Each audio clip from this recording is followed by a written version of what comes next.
Delhi liquor scam కేసులో మళ్లీ CBI దూకుడు పెంచబోతుందా?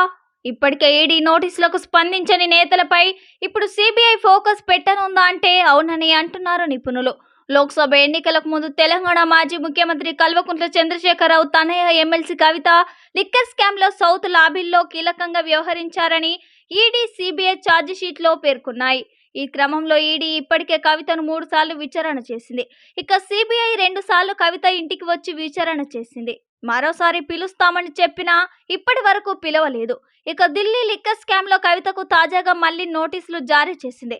కవిత లిక్కర్ స్కామ్లో భారీగా ఆస్తులు వెనకేశారని గతంలో సీబీఐ ఛార్జిషీట్లో పేర్కొంది.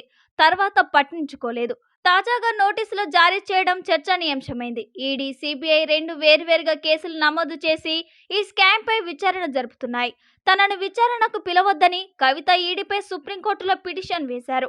నెలల తరబడి వాయిదా పడుతోంది. దీంతో కవిత రిలాక్స్ అవుతున్నారు. తాజాగా సీబీఐ రంగంలోకి దిగింది. సౌత్ లాబీ నుంచి దాదాపు అందరూ అరెస్ట్ అయ్యారు. అప్రూవర్గా మారారు. కవిత మాత్రం ఇంతవరకు అరెస్టు కాలేదు, అప్రూవర్ కాలేదు. ఇప్పటికే అప్రూవర్గా మారిన మాగుంట రాఘవరెడ్డి ఇచ్చిన స్టేట్మెంట్ ఆధారంగా తాజాగా సీబీఐ కవితకు నోటీసులు ఇచ్చినట్లు తెలుస్తోంది. సీబీఐ, ఈడీ నోటీసులు ఇస్తున్నా ఇటు కవిత, అటు ఢిల్లీ సీఎం అరవింద్ కేజ్రీవాల్ స్పందించడం లేదు. దీంతో ఈసారి ఇద్దరిని ఒకేసారి టార్గెట్ చేయాలని దర్యాప్తు సంస్థలు భావిస్తున్నాయి.